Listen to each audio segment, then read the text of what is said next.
अवधूत चिंतन श्री गुरुदेव दत्त श्री स्वामी समर्थ। नमस्कार, मी रोहिणी परत एकदा तुमच्यासाठी खूप महत्त्वाचा व्हिडिओ घेऊन आलेली आहे आणि आजच्या व्हिडिओमध्ये आपण बघणार आहोत की बघा, काही कारणानिमित्त आपल्या घरात कधीतरी आर्थिक अडचणी जाणवते। कधी कधी असं वाटतं की अरे कुठे काय करावं, कुठून पैसा आणावं, पण अशा गोष्टी का होतात आपल्याला ह्या माहिती पाहिजे।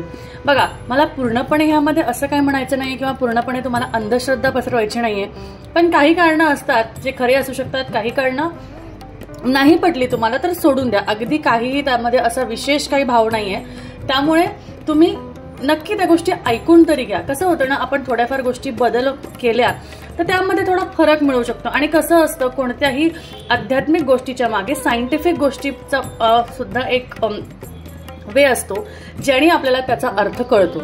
तर त्याचमुळे व्हिडिओ नक्की पूर्ण ऐका, तुम्हाला माहिती मिळेलच, छान वाटेलच। आणि त्याचबरोबर जे काही पटलं नाही त्यासाठी सोडून द्या, असं काही नाही की मी त्यामागे तुम्हाला खूपच आवर्जून त्या गोष्टी सांगते। तर बघा मित्रांनो, घरात होणाऱ्या लहान गोष्टींमध्ये काही संकेत लपलेले असतात। जेव्हा दारिद्र्य वाढण्याची संभावना असते तेव्हा घरात छोट्या छोट्या गोष्टी त्यांचा इशारा देतात। आज आपण जाणून घेऊया की गरिबी वाढण्याचे 100% कारण कोणते आहेत आणि असे कोणते संकेत तुम्हाला मिळू शकतात ज्याच्याने आपल्याला असं वाटतं की घरात आर्थिक अडचण सुरू होणार आहे। तर बघा, पहिली गोष्ट म्हणजे घरात जर काही संकट येणार असेल तर त्याचा परिणाम प्रथमतः घरात लावलेल्या तुळशीच्या झाडांवर होतो। तुळशीचे झाड एकदम सुकून जाते, त्यामुळे घरात संकट व दारिद्र्य येण्याचे संकेत मानले जाते। आणि असं काही नाही, तुम्ही थोडेफार कष्ट केले आणि तुमचे कर्म नीट ठेवले तर नक्कीच सगळ्या गोष्टी नीट होऊ शकेल। दुसरी गोष्ट म्हणजे खाण्यापिण्याच्या पदार्थांमध्ये जर का काळ्या मुंग्या येऊ लागतात, घरात मुंग्या येऊ लागतात, तर असं असल्यामुळे हे तुमच्या पुढे येणाऱ्या संकट किंवा वाईट वेळेचा संकेत देत असतो। तिसरी गोष्ट, जर तुमच्या घरात लावलेल्या झाडांची पाने सुकत असतील तर ती लगेच कापून टाका। ती सुकलेली पाने तशीच ठेवू नका। घरात लावलेली झाडे नेहमी हिरवीगार असली पाहिजे। कधीही झाडांची पाने सुकून देऊ नये, नाहीतर आपला बुधग्रह खराब होतो आणि त्यामुळे तुमच्यावर कर्ज वाढत जातं। झाडांना नियमितपणे पाणी जरूर घाला आणि त्यांना सुकून अजिबात देऊ नका, त्यांना हिरवेगार ठेवा। त्यानंतर बघा, घरातील झाडू हा लक्ष्मीचे प्रतीक आहे, कारण झाडू दारिद्र्याला बाहेर काढते। त्यामुळे घरात सुख, समृद्धी व धनदौलत येणे आपण धन लपून ठेवतो, त्याप्रमाणे झाडू पण आपल्या घरात येणाऱ्या लोकांपासून आपल्याला लपून ठेवायला पाहिजे, कारण झाडू ही लक्ष्मी आहे आणि लक्ष्मी कधीही आपल्याला अशी दाखवत बसायची नसते। त्यामुळे झाडूवर कधीही पाय देऊ नका, तिला पायांदळू नका, त्यामुळे लक्ष्मीचा अनादर होतो। त्या गोष्टीची काळजी घ्या। त्यानंतर बघा, तुमचे कोणतेही लहान मूल अचानक घरातला केर काढू लागले तर त्याचा अर्थ घरात नको असलेले कोणीतरी पाहुणे येणार आहे असं वाटतं, किंवा आपण म्हणतो ना, अरे लहान मुलं झाडायला लागले की बघा कोणतरी पाहुणे येणार आहे बरं का, असं म्हणतो, तर त्याचा अर्थ असाच होतो। पण कधी कधी ते आपल्याला न कळत किंवा आपल्याला न वाटणारे लोक पण असू शकतात। घरी असताना संध्याकाळनंतर केर काढू नये, कारण हे व्यक्तींच्या दुर्भाग्याला आमंत्रण देते। सकाळी नाश्ता करण्याच्या आधी झाडू मारा, हे खूप शुभ संकेत मानले जाते। झाडू उलटा ठेवणे हा अपशगुन मानला जातो, त्यामुळे झाडू नेहमी आडवा जमिनीवर ठेवावा, त्याला लटकवू नये, कारण तो उलटा ठेवला तर घरात कलम होतो व घरात गरिबी येते। किंवा त्याला कधीही लटकून ठेवू नये, कुठेही आधांतरी ठेवू नये, त्याला व्यवस्थित जमिनीवर आडवा करून ठेवावे।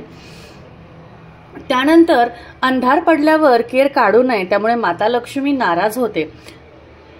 घरातील कोणतीही सदस्य बाहेर गेले तर लगेच झाडू फरशी करू नये, केर काढू नये, काही वेळाने केर काढावा। झाडू नेहमी लपून ठेवावा, कोणाची नजर त्यावर पडू नये असं ठेवावा। जसे आपण धन लपून ठेवतो त्याचप्रमाणे झाडू पण घरात येणाऱ्या लोकांपासून आपल्याला लपून ठेवायचा असतो। त्यानंतर वास्तुशास्त्रानुसार जे लोक झाडूंसाठी ठराविक स्थान न बनवता ते कोठे ठेवतात त्याचा घरात त्यांना तंगीचा सामना करावा लागू शकतो आणि त्यामुळे खूप खर्च वाढू शकतो। यासाठी एक वेगळा व्हिडिओ मी बनवलेला आहे, ज्यामध्ये झाडू कुठे ठेवावा हे मी त्यामध्ये सांगितलेलं आहे। गाय किंवा इतर प्राण्यांना झाडूने मारून हाकलू नये, त्यामुळे माता लक्ष्मी तुमच्या घरातून रुसून निघून जाते। आपण मुलांना पण कधी कधी असं करतो, तर तसं सुद्धा करू नये। ज्या घरांमध्ये दूध उकळून सांडते त्या घरात अचानक पैशाचा खर्च वाढतो, घरातील लोक आजारी पडतात। बऱ्याच लोकांचे असे म्हणणे आहे की दूध उकळून सांडणे हे शुभ असते, पण मी त्यांना सांगते की रोज दूध उकळून सांडत असेल तर ते शुभ नाही, त्यामुळे कधीतरी होत असेल तर काही गोष्ट नाही। जर तुम्ही कोणत्याही कामासाठी घरातून बाहेर जात असाल तर येताना घरी दरवाजात प्रथमतः पालीचे दर्शन जर झाले तर असं म्हणतात की महालक्ष्मीची कृपा असते। पण कधी कधी यामध्ये तुम्हाला असाही संकेत मिळू शकतो की ज्यामध्ये तुम्हाला काहीतरी अडचण येणार आहे। बघा, वेळ नेहमीसारखी नसते, हिम्मत ठेवून पुढे जायचं असतं, कर्म नीट ठेवायचं असतं। तुम्ही नवीन घर घेतले असेल तर त्या ठिकाणी आधीच पाल मरून पडलेली असेल तर घरात होम हवन करावे लागेल। त्यामुळे आपण कळस पूजा वास्तुशांती तर हे करतोच, त्यामुळे काहीही हरकत नाही। जर तुम्ही असे केले नाही तर त्या घरातील व्यक्तींची प्रगती होत नाही आणि काही ना काही दोष आपल्याला लागत राहतात।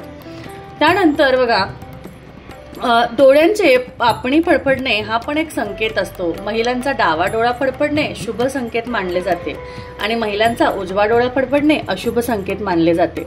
पुरुषांचा उजवा डोळा फडफडणे हे शुभ मानले जाते। त्यानंतर बघा, कावळा पण आपल्याला बरेचसे संकेत देतो। तर जर कावळा कोणत्या स्त्रीच्या डोक्यावर बसला, तिच्या डोक्याला स्पर्श जरी करून गेला तर तिच्या घरच्यांवर मोठे संकट येऊ शकतात असं म्हटलं जातं। त्यामुळे खूप जास्त कावळे घराच्या छतावर जमा होऊ नये अशी काळजी घ्या, कारण ते सुद्धा अशुभ आहे किंवा आपल्या पितरांना पूर्णपणे त्यांना त्यांची जी गोष्ट आहे ती मिळालेली नाहीये, तुम्ही तर्पण करत नाहीये ह्याचा तो संकेत असतो। त्यामुळे नक्कीच पितृतर्पण सुद्धा करत जा। काचेची भांडी सारखी तुटत असतील तर दारिद्र्य येण्याची लक्षणं असतात, त्यामुळे ती सांभाळून वापरा। घरात तुटकी फुटकी भांडी ठेवू नका, तुटक्या फुटक्या वस्तू ठेवू नका। अशा पद्धतीने बघा, जर का तुम्ही तुमच्या घरातल्या गोष्टींची नीट काळजी घेतली तर नक्कीच तुमच्या घरात कधीच माता लक्ष्मी रुसणार नाही। त्यामुळे नक्की ह्या गोष्टींची काळजी घ्या आणि असेच काही गोष्टी तुमच्या जीवनात बदल करत राहा। तर व्हिडिओ कसा वाटला मला नक्कीच कळवा। आवडला असेल तर नक्कीच व्हिडिओला लाईक करा, शेअर करा, चॅनलला सबस्क्राईब करा। परत भेटूया अजून एका अशाच छानशा व्हिडिओमध्ये अशाच छानशा माहिती बरोबर।